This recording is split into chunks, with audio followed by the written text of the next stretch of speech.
Diabetic తో బాధపడుతున్నారా? Be better ayurvedic expert తో ఫ్రీ కన్సల్టేషన్ తీసుకుని తగ్గించుకోండి. నమస్తే రమగారు. నమస్తే జయ. రమగారు, విక్రమ బెహతల కథలు కొంత గ్యాప్ వచ్చింది కదా, మళ్ళీ ఏమన్నది ఒకటి చెప్పుకుందామా? చెప్తా. పట్టుబదలని విక్రమార్కుడు మళ్ళీ శ్మశానం లోపల నడిచాడు. చెట్టెక్కి కళేబరాన్ని భుజం మీద వేసుకున్నాడు. రోడ్డు వైపుగా నడవడం మొదలుపెట్టాడు బయటికి. ఈ కళేబరాన్ని ఆశ్రయించుకుని ఉన్నటువంటి మన భేతాళుడు పక్కపక్క నవ్వాడు. రాజా, నీ ఓపికకి మెచ్చుకుంటున్నాను అని. మొన్న ఎవరో అడిగారు, ఆ కళేబరం ఎవరిది అని. ఎవరిదో తెలియదు. ఏ కళేబరం ఉన్నా దాన్ని భేతాళుడు ఆశ్రయించి ఉంటాడని చెప్తారు. సరే, నీకు మార్గాయాసం తెలియకుండా ఒక కథ చెప్తాను అన్నాడు. పూర్వం ఒక ఊళ్ళో దేవదత్తుడు అని ఒక ఆయన ఉండేవాడట. ఇతను చాలా దానశీలి. అడిగిన వాళ్ళకి లేదనకుండా దానం చేసేవాడు. దానాలు చేసేవాడు. సంపాదన ఉండేది వాళ్ళకి. పొలాలు, దొడ్లు, తోటలు, డబ్బు గిబ్బు, దశకం అన్నీ ఉండేవి పాపం. కానీ దానాల వల్ల ఏమైంది, సంపాదన తక్కువ, దానం ఎక్కువ అయ్యి క్రమంగా డబ్బులు అడుగంటిపోయినాయి. డబ్బు లేదు. ఎవరైనా వచ్చి ఏదైనా అడిగితే ఇవ్వాలని ఉంటుంది ఆయనకి. అడిగారో ఇచ్చేయాలి, కానీ లేదు పాపం. లేదు. చాలా దిగులు పడిపోయాడు. ఇట్లా సంపాదన లేకుండా అయిపోయాము. పొలాలేమో పండలేదు. పొలాలన్నీ అమ్మేసి డబ్బులు తెచ్చుకుంటే ఎవరైనా అడిగితే అందులోంచి 10, 20, 25 ఇచ్చేస్తాడు. ఓకే. భార్య ఏమనేది కాదు. 3, 4 పిల్లలు ఉన్నారు ఆయనకి. సరే, మెల్లిగా వాళ్ళ పెద్ద మేడ కాస్త చిన్న ఇల్లుగా, తర్వాత గుడిసెగా మారిపోయింది. ఏదో పోషించేవారు, భార్య భర్త అవి ఇవి పనులు చేసి పిల్లల్ని పోషించుకునేవాళ్ళు. అందులో కూడా దానం చేసేవాడు. నాటి రాత్రి ఎవరో వచ్చి ఏదో అడిగారు, ఒక 10 రూపాయలు. ఆయన దగ్గర 4, 5 రూపాయలు ఉన్నాయి అంతే. వాళ్ళ అవసరం తీరదు. ఇందుకు చాలా విరక్తి పుట్టింది. భార్యకి ఏం చెప్పాడంటే, ఏమే, నువ్వు ఇలాగ కూలి పనులకి ఎక్కడో చోటకు వెళ్తూ పిల్లల్ని పోషించు, ఎక్కడికైనా వెళ్ళి ఏదైనా సంపాదించుకొస్తా. ఈ సంపాదన లేని జీవితము, ఈ దానం చేయలేని దిక్కుమాలి బతుకు నాకొద్దు. ఓకే.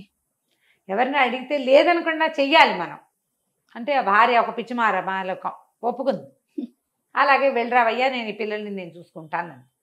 ఆవిడ ఏదో రైతు కూలీలాగా ఎక్కడో పనిచేసి 4 గింజల బొడ్లు తెచ్చి పిల్లలు కజ్జికాయ కాచిపోసి బతికేది.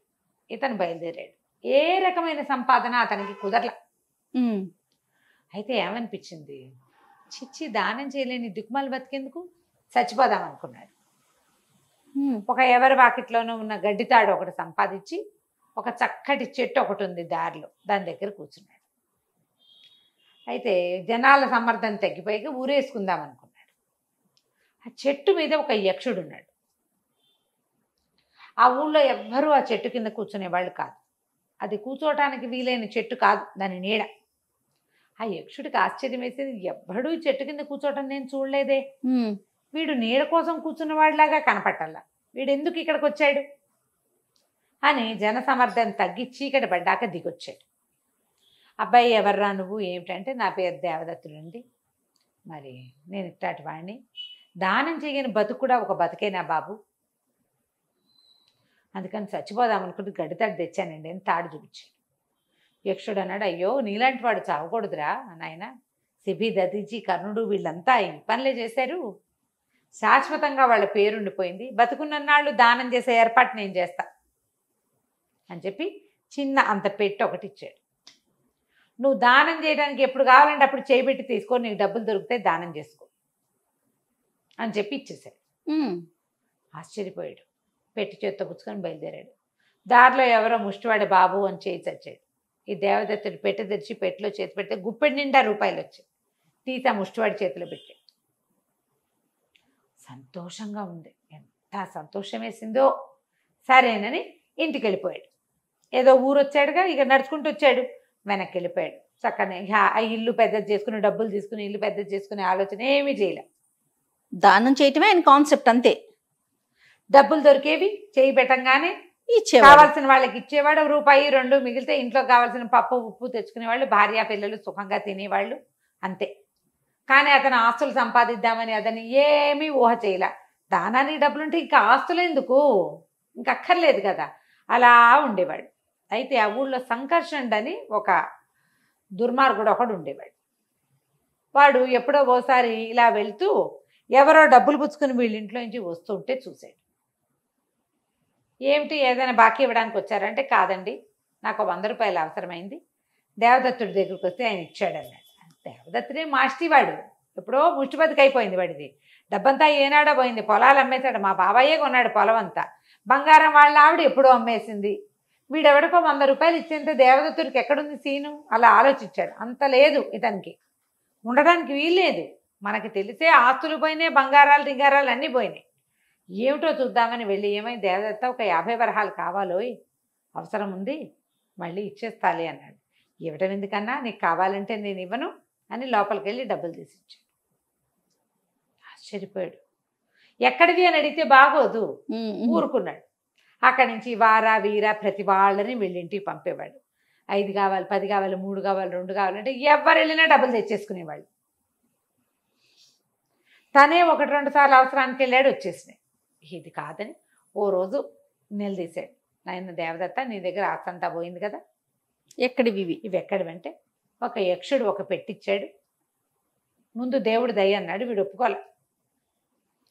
ఓ పెట్టిచ్చాడు, ఆ పెట్టెలో చేయి పెడితే డబ్బులు వస్తాయి అంటే, ఇంకా నయం, నాకు ఇప్పుడు 100 రూపాయలు కావాలి, ఎక్కడ తీసివ్వు నువ్వు అన్నాడు. అతను ఆ పెట్టె తీసుకొచ్చి పెట్టెలో చేయి పెట్టి 100 రూపాయలు తీసిచ్చాడు. ఆశ్చర్యపోయాడు సంకర్షణుడు, ఎంత బాగుంది, ఈ పెట్టె కొట్టేయాలి. ఆ రోజు రాత్రి మర్నాడు రాత్రి వీళ్ళింట్లో చేరి పెట్టె కొట్టేశాడు. ఇంటికి తీసుకెళ్ళాడు, చేయి పెట్టాడు, ఏమీ లేదు. పెట్టె తెరిచి చూస్తే పెట్టె ఖాళీ, పెట్టె అంత బాక్స్ అట్ట పెట్టెలాగా ఉండదు. ఇక దాన్ని విసిరిగొట్టాడు, దానికి సొట్ట కూడా పడలా, పొయ్యిలో పడేశాడు, కాళ్ళ అది కాలదు, సొట్ట పడదు, విరగదు, ఏమీ అవ్వదు. అది చెక్కతో చేయలే, లోహంతో చేశారు, అదేం లోహమో మనకు తెలియదు. ఆటక మీద పడేశాడు. కానీ పగ తీరలా, ఆ సంగతి దుర్మార్గుడు కదా, కొంతమంది అలా ఉంటారు, మనకెందుకు అని అనిపించదు, దొంగ బుద్ధి, పాడు బుద్ధి అనమాట. ఏం చేశాడు, మహారాజు దగ్గరికి వెళ్ళి లోపల అక్కడ తెలియజేశాడు. దేవదత్తుడని ఒకడు ఉండేవాడు, పూర్వం బహుదానపరుడు, వాళ్ళ తాత మా నాన్న కూడా దానపరులే, వాడు ఇప్పుడు కూడా దానాలు చేస్తున్నాడు. అతని దగ్గర దానం పుచ్చుకున్న వాళ్ళందరినీ పిలిపించారు. పిలిపిస్తే అందరూ మాకు ఇచ్చాడండి అన్నారు.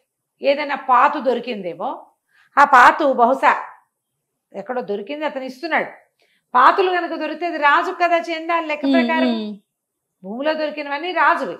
అక్కడి నుంచి దేవదత్తుడి దగ్గరికి వెళ్ళారు. వెళ్ళి మంత్రి గారు వెళ్ళి అడిగాడు, ఏమండి ఒక 10 రూపాయలు మీరు దానాలు చేస్తారో, 10 రూపాయలు దానం చేయండి అంటే, చాలా దిగులుగా మొహం పెట్టాడు దేవదత్తుడు.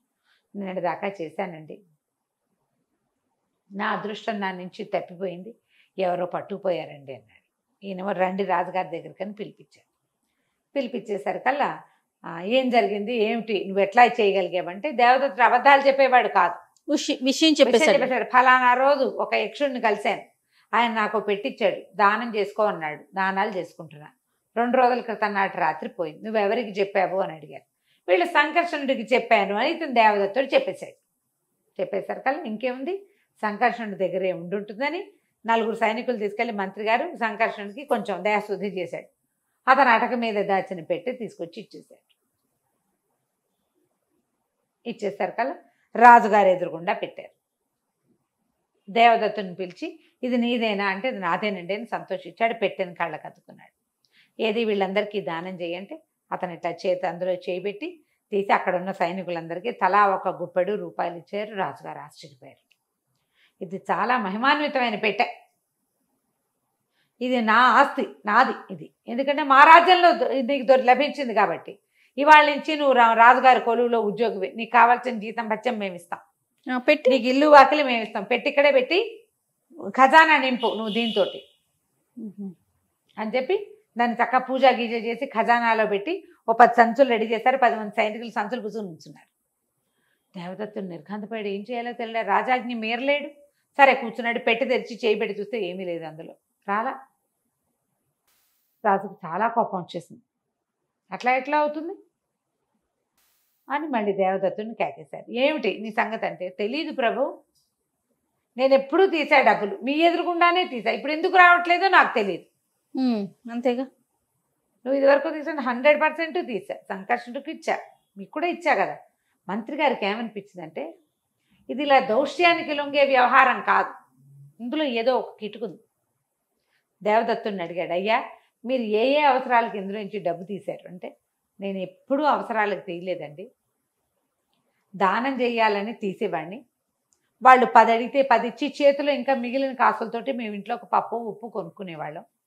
నేనేం ఆస్తులు ఏర్పరచుకోలేదు ఆ డబ్బులతోటి అని దేవదత్తుడి వ్యవహారం అంతా పరిశీలించాడు మంత్రి. పరిశీలించి రాజుకు చెప్పాడు, ఇది మన చేతికి ఇచ్చేది కాదు, అతన్ని వెళ్ళిపోనివ్వండి, ఇది చేస్తే దైవాపరాధం చేసిన వాళ్ళం అవుతాం మనం అని నమస్కారం పెట్టేశారు దేవదత్తుడికి. నీలాంటి వాడి నువ్వేనైనా ఇంటికి వెళ్ళిపోయి. ఇంటికి వెళ్ళిపోయిన దేవదత్తుడు యథాప్రకారంగా డబ్బాలోంచి డబ్బులు తీసి అందరికీ దానాలు చేస్తూ హాయిగా ఉన్నాడు. ఈ కథని భేతాళుడు విక్రమార్కుడికి చెప్పాడు. అడిగాడు, రాజా, దేవదత్తుడు తీయగలిగిన డబ్బులు రాజుగారి ఖజానా దగ్గర ఎందుకు తీయలేకపోయాడో చెప్పు అనగానే రాజు చెప్పాడు, వరాలు వేరు, శక్తులు వేరు. దేవదత్తుడికి లభించింది శక్తి కాదు, వరం. అది అతని యందు అతని దాన గుణమునందు మాత్రమే ప్రతిఫలిస్తుంది. దాని ఫలితం ఎప్పుడు ఇస్తుంది? అది ఆయన దానం చేయదలుచుకుని బుద్ధితో చేయబెడితే వస్తుంది. అంతేగాని రాజుగారి బొక్క నింపడానికి, మంత్రి గారి భార్యకి నగలు చేయించడానికి ఎందుకు వస్తుంది? అందులో అదే కదా, అది శక్తి. ఎక్కడి నుంచైనా గాల్లోంచి తీయగలిగేది శక్తి. దేవదత్తుడికి లభించింది కేవలం వరం మాత్రమే, అతన్ని సంతోషంగా ఉంచడానికి, అతని దాన గుణాన్ని తృప్తిపరచడానికి యక్షుడిచ్చింది. మంత్రికి ఆ విషయం అర్థమైంది కాబట్టి పంపించేశాడు అన్నాడు. ఈ సమాధానం కరెక్ట్ కదా? అంతే. భేతాళుడికి ఎంతో నచ్చింది. చాలా బాగా చెప్పావు, కానీ నువ్వు మౌనభంగం చేసావు కాబట్టి నేను వెళ్ళిపోతున్నాను అని కళేబరంతో సహా లోపలికి ఎగిరి వెళ్ళిపోయాడు. కథ కంచికి మనం ఇంటికి. సూపర్. నమస్తే రమ్మగారు. నమస్తే.